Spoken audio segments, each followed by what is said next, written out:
Good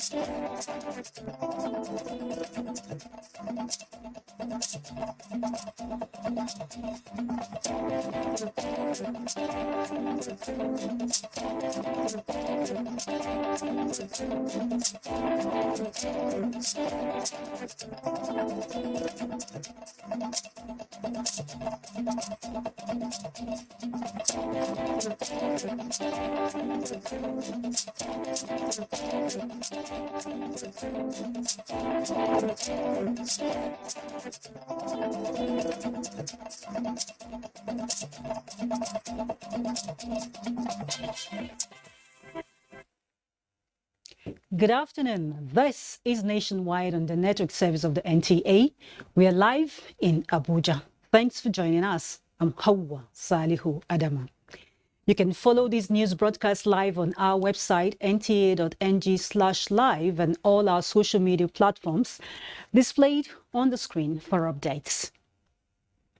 Members of the Academic Staff Union of Universities, ASU, have been called upon to consider the plight of Nigerian students and call off their ongoing industrial action. President Muhammadu Buhari, who made the appeal, also urged students in Nigeria's public tertiary institutions to exercise patience as government strives to address the nagging issues in the nation's university system within available resources. This was at the 19th National Productivity Day and the conferment of the National Productivity Order of Merit Awards on deserving Nigerians. State House correspondent Adamu Sambo completes the report. 37 eminent Nigerians and 11 organizations in both public and private sectors of the nation's economy were conferred with the National Productivity Order of Merit Award for their high productivity, hard work, and excellence in the last 2 years. Speaking on the theme of this year's celebrations, achieving higher productivity through improved educational system, President Muhammadu Buhari said he is not oblivious of the numerous challenges bedeviling the education sector. He expressed the conviction that given the tenacity with which the challenges are being addressed by his administration, a better and more improved educational system will be achieved. Qualitative and durable educational system will not only set our country on the path of sustainable growth, but will also guarantee Nigerians a higher standard of living and improved quality of life. We shall therefore do all we can to uplift the standard of our educational system. I want to use this opportunity to call on the Academic Staff Union and the universities to consider the plight of our students and call off the ongoing strike action. The President directed his Chief of Staff, Ministers of Labor and Employment, Education, as well as Finance, Budget and National Planning to immediately bring all parties to the negotiation table to critically look at the grey areas in the demands of not only ASU, but all other university-based labor unions.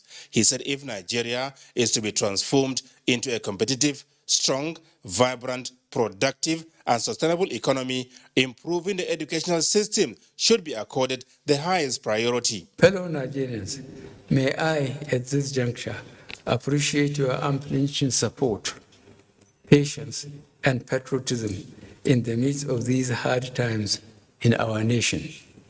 A lot has been accomplished, but there is still much to be done. I assure you that this administration is committed to the Nigerian people, and we are determined to remain resolute in our commitments and shall continue with our programs and plans to strengthen the institutions to enhance governance for effective service delivery, national development, and global competitiveness. President Buhari had earlier congratulated all the awardees for their various accomplishments and well-deserved recognition. The awards, he however said, should spur them to greater heights as productivity is a fundamental determinant of rapid economic growth, social progress, and improved standards of living. From the State House, Adamu Sambo, NTA News. Meanwhile, 37 individuals and 11 organizations were conferred with National Productivity Order of Merit Awards for the 2029 to 2020 editions. What stood out this time around is the posthumous awards to those who died in the course of fighting COVID-19 and other still fighting diseases. Emmanuel Ayimiru captured the moment. Dr. Stella Adidevo died in 2014, saving Nigeria from Ebola. Babatunde Lawal bowed to the heat of COVID-19 in line of duty. Both were remembered and honored posthumously for their sacrifice and patriotism. For his outstanding performance in Nigeria's battle against COVID-19, the Secretary to the Government of the Federation, Boss Mustafa, was also recognized. One of the posthumous awardee was working directly with me as the Permanent Secretary Cabinet Affairs Office, Mr. Babatunde Lawal. He had an exemplary civil service career. We believe that we still have a lot to offer this country in terms of the national response and in terms of enhancing productivity in all aspects of affairs of government and our lives. We're able to put a very strong system in place to protect Lagos and by extension the rest of Nigeria, and also all the health workers, many of whom died in Lagos. We want to dedicate this award to everybody in Lagos and across Nigeria. It's an amazing feeling that the federal government, even as at 8 years later, is recognizing her sacrifice and her death. It's a major honor, and as a family, we're very grateful. Other award recipients include the national chairman of the APC, Senator Abdullahi Adamu, for his proficiency in public administration, particularly agriculture and manufacturing industries, for their contributions to economic growth. The award lecture provided an opportunity for a rethink on ways to boost productivity through improved educational system. There's no substitute to quality education, and people take their children from private schools to public schools for quality education. Education is the engine of growth. It's also an instrument for achieving higher productivity. Helps to develop critical thinking, driving creativity and innovation. We believe there's a nexus between the quality of education and productivity. Because if you don't have the skill, if you don't have the competence, there's no way you can deliver as far as productivity is concerned. The event, organized by the National Productivity Center, is a way to reward hard work and creativity. Emmanuel Ayimiru, NTA News. To other matters now, efforts to bring to the barest human trafficking, the second amongst transnational organized crimes that exerts high human cost, leaving many trapped in exploitative situations worldwide, has been intensified by the federal government through NAPTIP. The Director General of NAPTIP, Dr. Fatima Waziri Azi, during the State House briefing series noted that the International Labour Organization, ILO, estimates that no fewer than 40.3 million victims are currently trapped in different forms of human trafficking across the globe, with no fewer than 20,000 young Nigerian women trapped in Mali. The school nationwide, we've infused trafficking in persons issues into the minimum standard of colleges of education with the collaboration of the National Commission of Colleges of Education. We are working on establishing a regional training academy and skill acquisition center. We already have a training resource center at the Federal Secretariat that we use for our regular trainings. We now have a 24/7 call center. Between September 2021 and May 5th, 2022, the agency, she noted, has received 27,094 reports from Facebook on child exploitation from Nigeria used on the different social media platforms. She hinted that an Amber Alert, a new strategy to uncover traffickers, will be launched soon. Dr. Waziri Azi called on parents to discourage their children from unauthorized travels, just as the defaulters will be prosecuted. Nigeria's First Lady, Aisha Buhari, has expressed appreciation for the support she has been receiving from members of the diplomatic community towards improving the lives of women and children in Nigeria through her foundation and the Future Assured program. The First Lady started this during a dinner in honor of female heads of diplomatic missions, UN agencies, as well as the spouses of ambassadors and high commissioners to Nigeria, as part of activities to commemorate the just ended Eid al-Fitr. State House correspondent Aliu Kabir reports. This gathering has provided the opportunity to strengthen the relationship between the First Lady of Nigeria and members of the diplomatic community in charting a new course towards promoting lots of women, youth and children.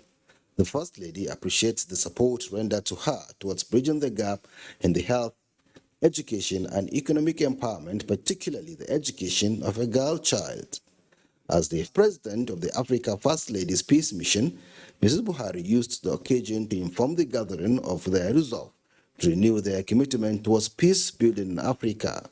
She also urged the female heads of diplomatic missions and the spouses of the ambassadors to Nigeria to use their influence towards promoting women participation in politics. I therefore appeal for more support in building bridges to help wage peace as opposed to war. We should endeavor to build stronger alliances for our future and the future of the next generation. While thanking you most sincerely for all you have done, I equally urge you to do more, especially in promoting women participation in politics. I believe that women participation and empowerment is directly proportional to nations' development. Members of the diplomatic community expressed their views on their experiences in Nigeria.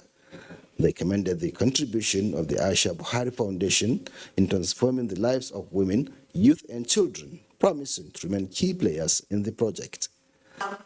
It's great to hear of your role as the African First Lady of the Peace Mission. And as the opening speaker said, I think as diplomats, we have a really critical role to play at this terrible time of conflict and war. It's an honour to serve in Nigeria, where I think, despite all the challenges, Nigeria is making huge strides. We're very happy to be here, and we take the opportunity to work for the interests of our countries, for mutual interest with our host country, Nigeria, in further strengthening our bilateral relations. I just want to pledge that UN Women and other UN agencies will continue to back and support this work that you're doing for gender equality and women's empowerment. The First Lady reaffirmed her determination not to relent in her efforts in collaboration with the development partners towards providing succor to the less privileged persons in the society. From the State House, Aliu Kabir, NTA News. Cross River State Governor Professor Ben Ayadi has ordered the immediate withdrawal of Certificate of Recognition of the Paramount Ruler of Calabar South Local Government Area, Professor Itam Hagan Itan, for dabbling into partisan politics.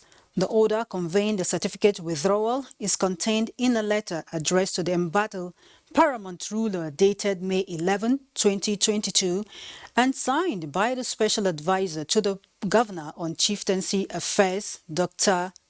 Adoga Ifop Victor.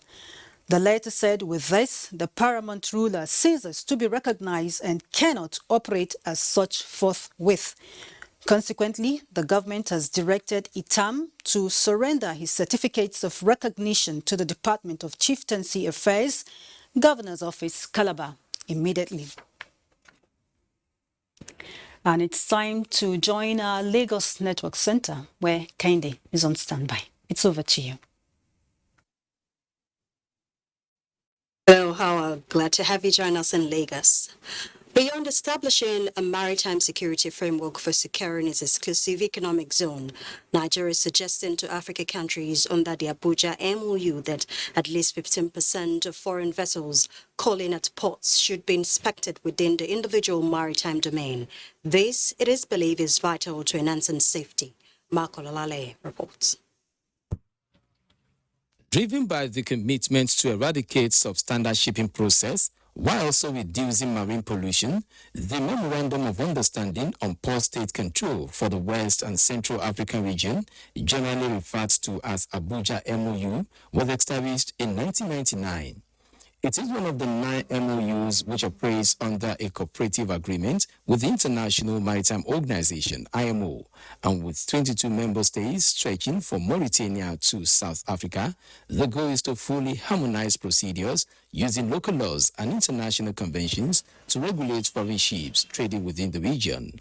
Of IMO declared the Nigerian Maritime Administration and Safety Agency, NIMASA, one of the leading regulatory organizations within the region, has executed 4 legal instruments, but the agency is calling on member states to renew commitment in ensuring that laid down regulations are strictly followed. Let us renew our resolve to collectively ensure the minimum percentage, which is 15% of foreign vessels, that should be inspected in our individual maritime domain. The Secretary General of the Abuja MOU wants maritime administrations to up their games by leveraging on networking and technology. Soft and e-technologies are slowly gaining momentum and reducing human interaction. With this, the world, including post-state regime, needs to stay in tandem to match the trend. The IMO harped more on the need for feedback, especially from audited administrations. IMO is willing and able to assist the countries to implement those corrective action plans, but the initiation will have to come from you. While members are using this platform to strengthen maritime safety, it was the consensus of maritime administrations here that more still need to be done to make the region's waters secured. In Lagos, Michael Olaleye, NT News. Providing adequate logistics support to military personnel waging war against terrorism and external aggression is a critical component. Commandant of the Nigerian Army College of Logistics stated this in Lagos at the opening of the training for operatives. Samuel Johnson reports. The 3-day training in collaboration with the British Military Advisory and Training Team is designed to equip the logistics officers with modern skills in using logistics to achieve the grand plan in any security operations. Commandant of the College of Logistics noted that the seminar is crucial considering the asymmetric character of the numerous Nigerian Army operations across the country. The commandant, who appreciated the commitment of the Chief of Army Staff to enhancing the professional competences of operatives, urged participants to take advantage of the training to sharpen their skills. That we shall come to do our best towards ensuring that we uphold the ideals of his leadership style towards the attainment of his mission for the Nigerian Army, which is to have a professional Nigerian Army that is ready to discharge assigned responsibilities in a joint environment in defense of Nigeria. Resource persons at the training with participants from across Nigerian Army formations include officials from the British military, being a collaboration. In Lagos, Samuel Johnson, NTA News. Do not forget to follow this news broadcast live on our website at nta.ng/live and all the social media handles displayed on your screen for updates. Time now for a break, after which Nationwide will continue with Abubakar in Maiduguri. For rejoining us here in Abuja, we will be linking up with our Maiduguri Network Center later on.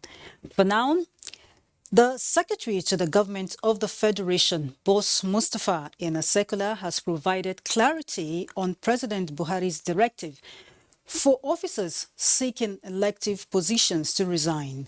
The resignation directive, the circular says, includes heads and members of extra-ministerial departments, agencies and parastatals of government, ambassadors, as well as other political appointees.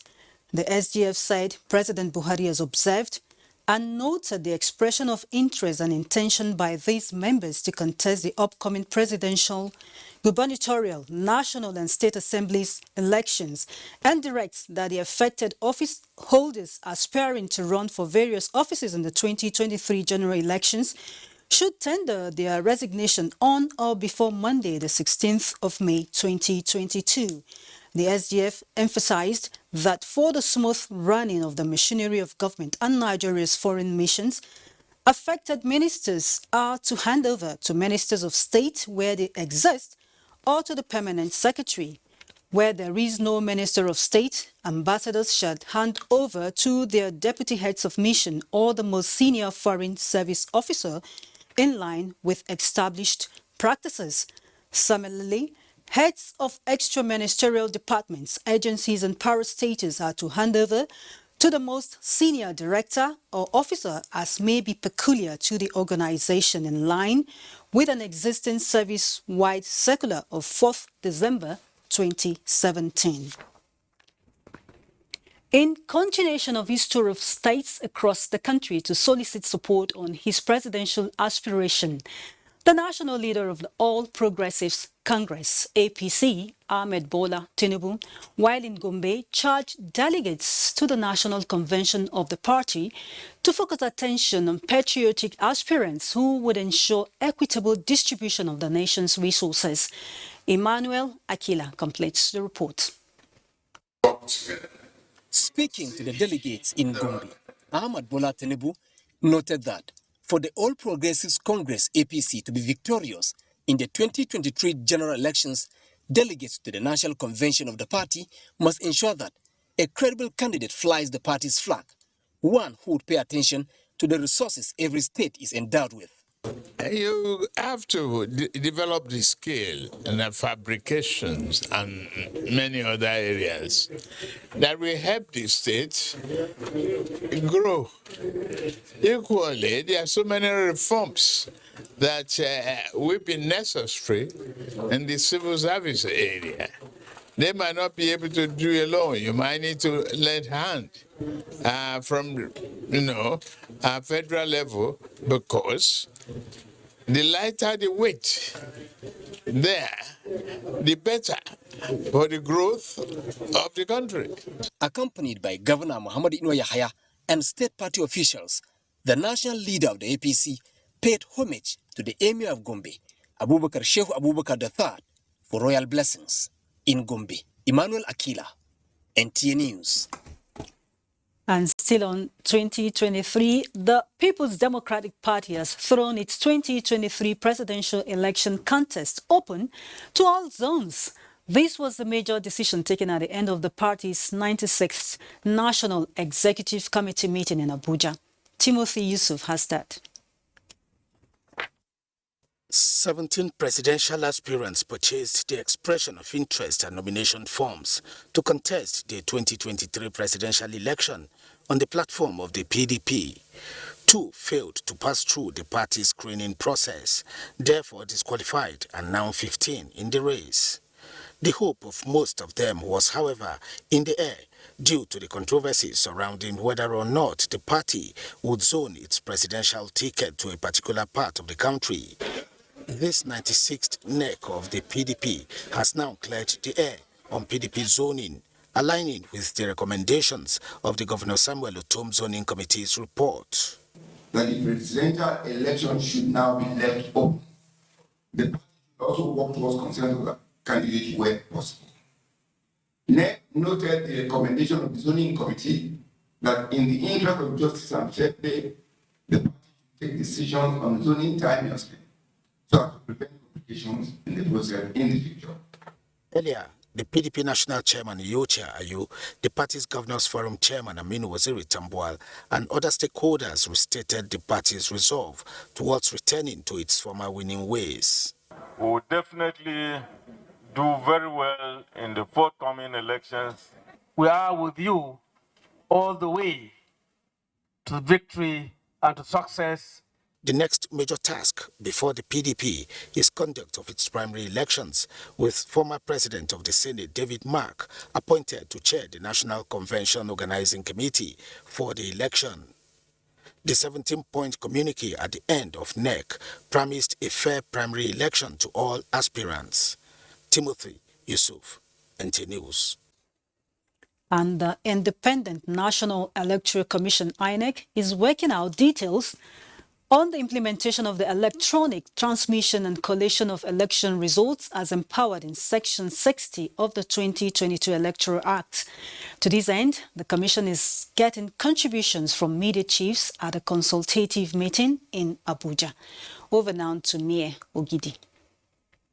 A meeting between the pen and the ballot. The meeting to finalize the details in the INEC guidelines ahead of the Ekiti and Osun governorship polls, as well as the 2023 elections. There are many progressive provisions in the Electoral Act 2022 which require clear understanding to guide implementation. One of such provisions is the electronic transmission of election results. Election results will be transmitted electronically, the INEC boss told the members of the Penn family. To make it more transparent, here is an assurance. The Commission will also work with the security agencies to ensure the safety and security of journalists and their unimpeded access to all voting and collation locations during elections. This gladdens the media chiefs, but a word for INEC and practicing journalists. I want to appeal that you don't pander to the capricious whims of political actors. Remain resolute. We must ensure that we report with responsibility. Meanwhile, INEC will suspend the pre-online registration for the continuous voter registration exercise on the 30th of May. This will enable the Commission to complete the physical aspect of the exercise before the 30th of June, when the exercise will be temporarily suspended. Mie Ogidi, NTA News. Before now, elections and electoral processes were left in the hands of few Nigerians and relevant authorities. This was not only due to poor political awareness, but loss of confidence by citizens in the entire electoral process.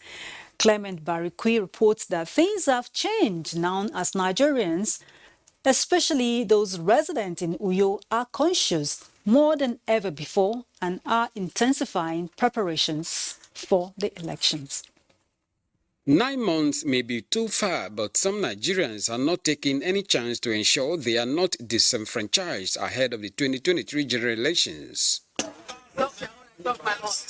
This is the popular Ibom Plaza in Uyo, and these young minds meet here every day to flip through the pages of newspapers and then discuss latest political issues. This political awareness is now a general norm among many Nigerians, and they are making effort to ensure nothing stops them from actively getting involved in next year's election. If you want to ask me about the upcoming election, I want to tell you with full assurance that there will be no fighting. I have my voter's card. Coming election, I have to really participate because my vote matters. I'm very much prepared for this election.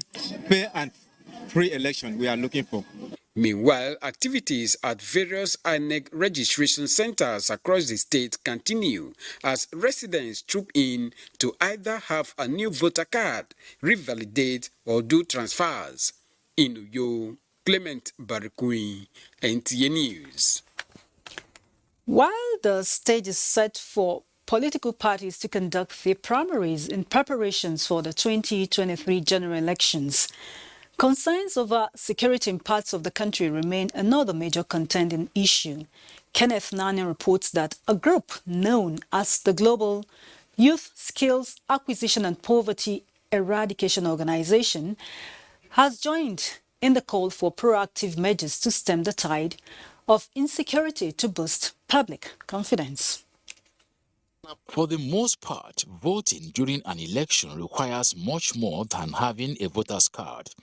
The voter needs to feel safe and indeed be safe to be part of the entire electoral process. The after 2023 election. That is why this group of young Nigerians are meeting in Abuja to lend their voices to the call on governments to stem the tide of rising insecurity in Nigeria, to, among other things, boost public confidence and safeguard prospective voters. If the security issue did not come down to the barest minimum, it's going to mar the election. How? Bad people will go there and usurp power because they've used the insecurity to disrupt the election. Young persons in today's Nigeria seem to have found their voice politically, both they still may not be there yet. With an impressive youth population of about 75% of registered voters in the country, many expect that the youth would stand a better chance in the Nigeria's political space. But oftentimes, we do not understand the power that we carry. And we allow these people to cajole us, we allow these people to give us stipends, and at the end of the day, we come back complaining. But when we begin to say no to this stomach infrastructure and try to do things right, that is when we can have our country back. But a number of factors continue to slow their progress to clinch their decried place in the scheme of things. What you hear most of the time affects the way you behave. So we want also do everything we need to do to keep talking. Go to the grassroots and keep telling them the implication of selling their votes, the implication of not even going out to vote. While Nigeria's youth population content with changing the narrative politically, it remains to be seen how some of these young ones transform rhetorics into actions and become trailblazers for others to follow. Kenneth Nanim, NTA News. I understand Maiduguri is now set for us. Hello, Abubakar.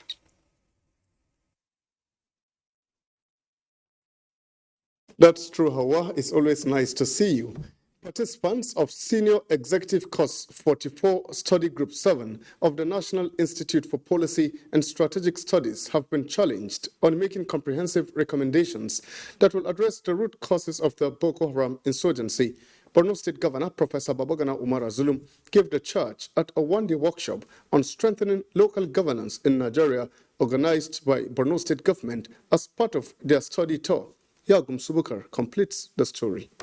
The one-day workshop on strengthening local governance in Nigeria, challenges, options and opportunities organized by Office of Secretary to Borno State Government was aimed at increasing the knowledge of NIPS participants with first-hand information on local governance in the state, as well as suggest ways of repositioning the third tier of governance in Nigeria, while commending resilience of people of Borno despite daunting challenges. Governor Zulum promised to continue to provide good governance. Borno State, under the distinguished leadership, will continue to engage the federal government and the international community in rebuilding the state that has been badly devastated by the incidents. Director General NIPS, Professor Ayo Omotayo, was emphatic that information acquired at the workshop will no doubt add value to the course of study for the participants. The creativity, the innovation of your governor is not without at all.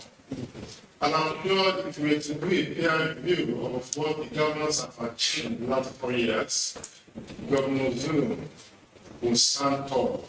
Secretary to Borno State Government, represented by the Permanent Secretary Administration, Njuma Ali, and an alma mater of the Institute, Dr. Bulama Mali Gwibio, appealed for involvement of more younger persons into the Institute for effective service delivery. Various papers were presented by renowned professors from the academia, where inputs on strengthening local governance in Nigeria were discussed. In Maiduguri, Yagum Subukar, NTA News. Away from issues concerning National Institute for Policy and Strategic Studies for now, as part of efforts to support maintenance of law and order, Peace Ambassadors Center for Humanitarian Aid and Empowerment has developed a state handbook on security for use by voluntary policing services. The handbook was developed by the civil society organization in partnership with the Borno State government through Ministry of Justice in order to harmonize efforts of the voluntary security personnel. Memuna Garba will now tell us more. Voluntary policing services VPS in Borno State, such as Civilian Joint Task Force, are said to have contributed greatly to the return of relative peace to the entire region. It was in line with these efforts that Peace Ambassador Center for Humanitarian Aid and Empowerment PACHE, in collaboration with Borno State Ministry of Justice, developed a guidebook that will direct security apparatus in the state and unite them on. President PACHE Ambassador Ahmed Shehu noted that the VPS is not independent but working with partners to support efforts of security outfits, charging them to maintain discipline through code of conduct practices from the new guidebook. Gone are the days when you leave the security to the organized security sectors. They are in the communities, they represent the communities, they are the part of the risk takers. So we thought if we have a forum, they can now speak to us even in our absence, and then we'll ensure that we have peace and security in Borno State. Members of the new forum elected officials among the 4 organizations that formed the BPS appreciated the effort of Pache for this development, pledging to deliver services in line with the guidebook. Kira da nake a jama'a muna neman a ba mu haɗin kai. Aiki da muke nan aikin kasa ne kuma aikin jama'a ne. We are very close to the community. Go back mu sa community mu san wani baban wani mama wani kakan wani mun san aikin wannan mun san sanan wannan. Go back duk wani saura jama'an tsaro daga police zuwa other law enforcement su baki ne. This initiative by Pache to support the post-insurgency recovery effort is being supported by British Council and the European Union. In Maiduguri, Maimuna Garba, NTA News. And those are the latest stories. For now, from Maiduguri, let us at this point return to Hawaii in Abuja for more reports for us this evening. Very well, Abubakar. Thank you.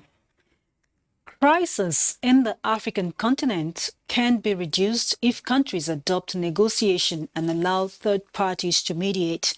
This is the position of former President Olusegun Obasanjo while giving an insider perspective on peace negotiation in Africa at a lecture delivered at the National Defense College, Abuja.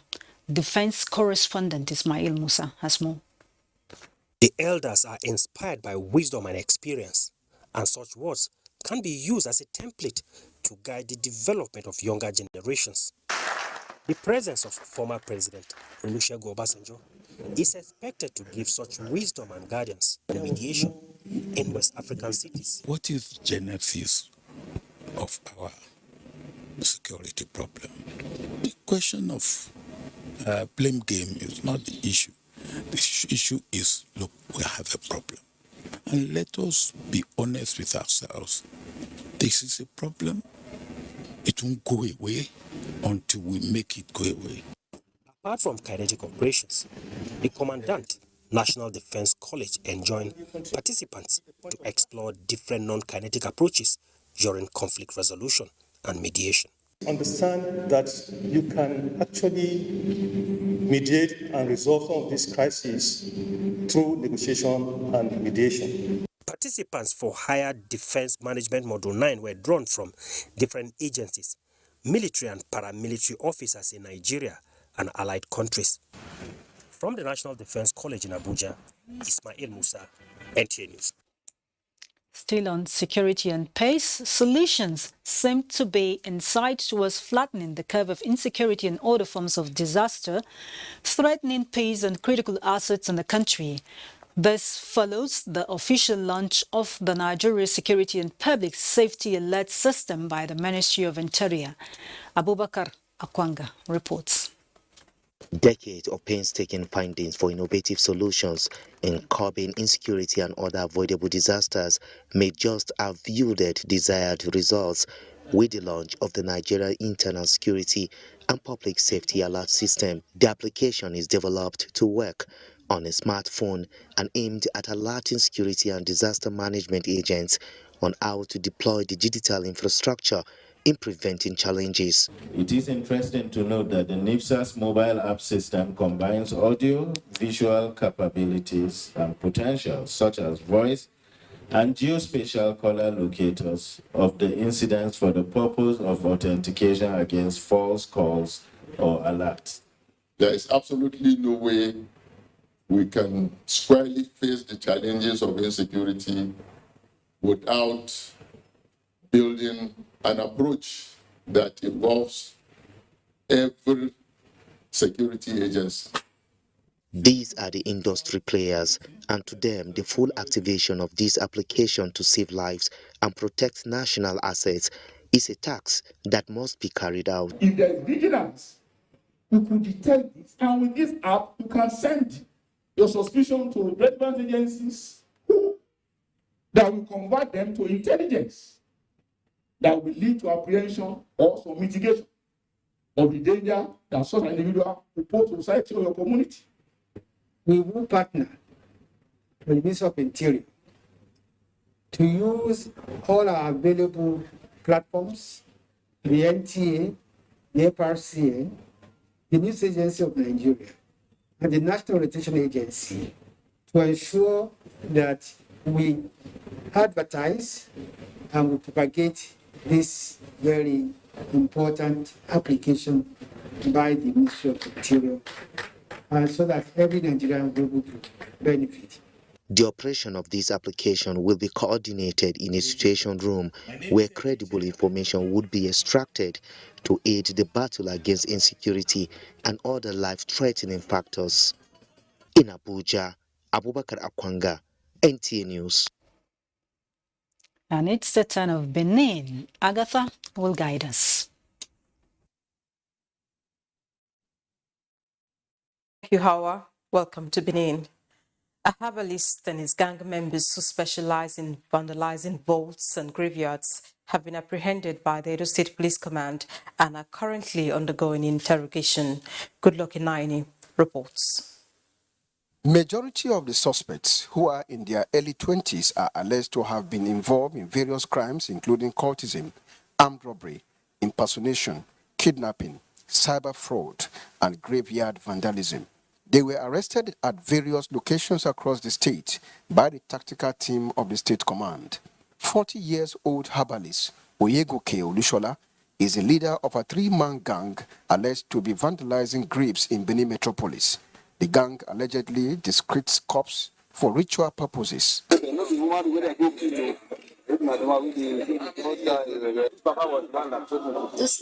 command spokesperson, Cottons Bello, while parading the suspect, disclosed that the command's anti-kidnapping squad engaged 4 of the alleged kidnappers in a gun duel at Uzia Forest in Uromi, Esan Central Local Government Area, where 2 of the alleged kidnappers lost their lives, while arms and ammunition were recovered from them. The command says it is winning the war against criminality in the state and urge members of the public not to rupture prevailing synergy between the public and the security agencies. In Benin, Goodluck Inaini, NTA News. The Nigerian Red Cross has appealed to government and corporate organizations to collaborate with it to establish road accident emergency response teams across the country. This appeal was made during a simulation exercise in Benin City as part of the week-long activities to mark this year's World Red Cross Day. Jude Abugu has the report. This simulation exercise by the Red Cross First Aid responders is to educate the public on first aid care and support that should be given to road accident victims at the point of an incident. It is one of the week-long activities by Edo State branch of Nigeria Red Cross intended to mark this year's Red Cross Day. We need to have ambulances that will patrol all the federal and state highways and then put Red Cross in all the points. In case of any emergency, you have people to respond. The International Committee of the Red Cross promotes humanitarian ideals by providing free emergency medical care and humanitarian aids in times of war, natural disasters, and epidemic. This year, the Red Cross, through the team Be Humankind, wants people to show more compassion to others in pain. That little assistance you give to your neighbor, that assistance you give to the dying, that assistance and succor you provide to those in need and the most vulnerable in our community. That is Be Humankind. Wherever we see casualties, we help and assist to the capacity we can. Some volunteers were appreciated for their participation in COVID-19 response emergency. In Benin, Jude Abugu, NTA News. That's it here. Nationwide heads to Sokoto, where Sadia is standing by for more reports. But after this...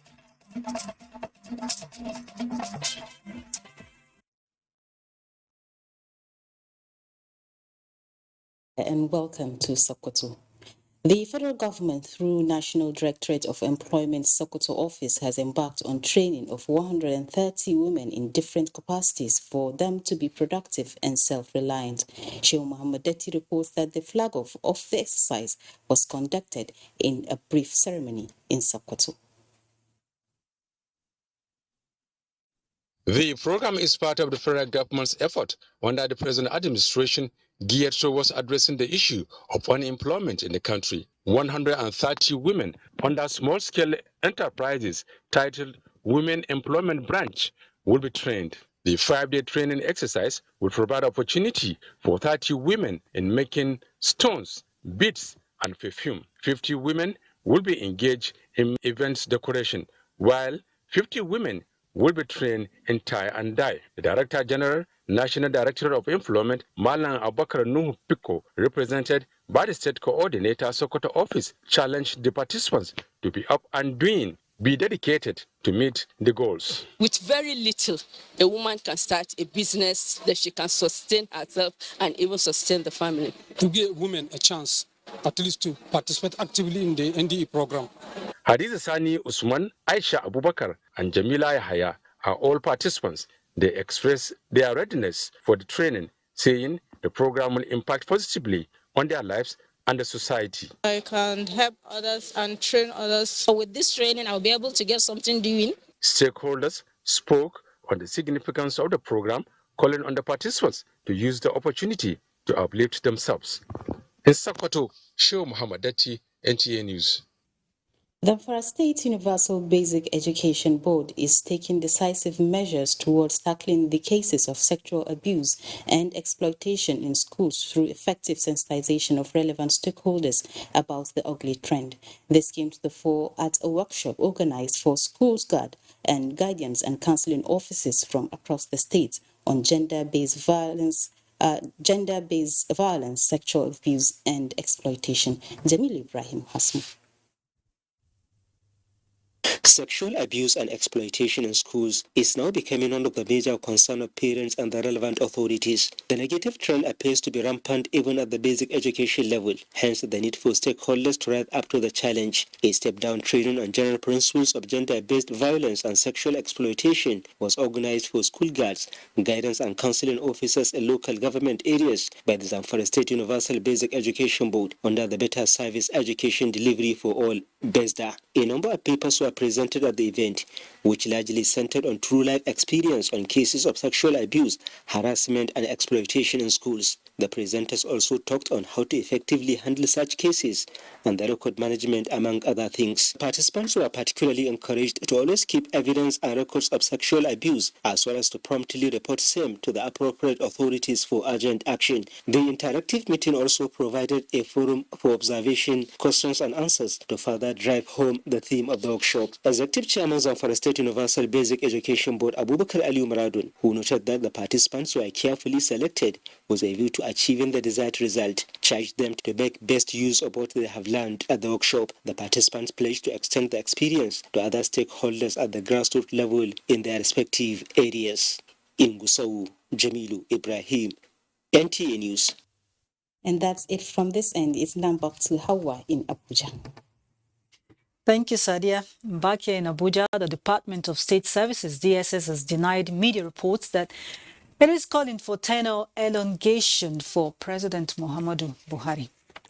A statement by the Public Relations Officer of the DSS, Dr. Peter Afunanya, describes the information as false and obviously fabricated to mislead Nigerians. The service advised politicians and highly placed personalities to desist from making unguarded statements capable of derailing efforts to deepen the country's democracy. And sports is next with Ayodeji Makinde.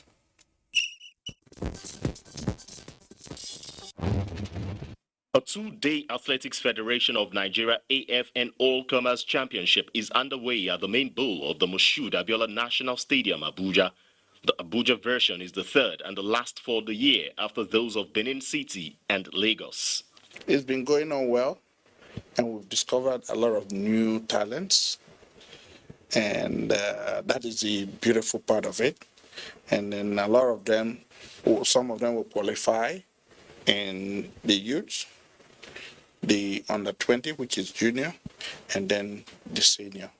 In the meantime, over 162 golfers will tee off the inaugural Captain and Lady Captains Cup tournament at the Ibok Ete Ibas Golf Estate, Karishi, Abuja, Saturday, in what officially signals transitional administration at the club.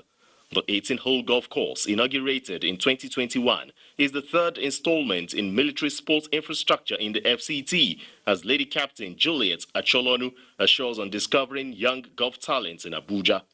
There's Noah Secondary School there. I want to have it as base, where my pet project, Captain Young, should come in. So Noah Secondary School should be like a base. Even as others we welcome all of them. Elsewhere, concerted efforts geared towards discovering more fighters in the country hit new heights after the conclusion of the inaugural Abuja Fight Night, where over 20 mixed martial artists converged on the FCT. Tagged Spartacus Nigeria Fight Night, the gladiators ranging from 61 to 90 kg class entered the octagon, displaying martial finesse while calling for regular championships. What we are doing is to go to the streets of Nigeria, fetch them, package them, brush them up, and then market them to the international. The second phase of the fight is slated for July this year. With sports updates, Ayodeji, Makinde, NTA News. And sports wraps nationwide today. We thank you for watching, but always remember, you can partner with us here at the NTA by being a star to fight rape and rapists. Good evening. I'm Hawa Salihu Adama.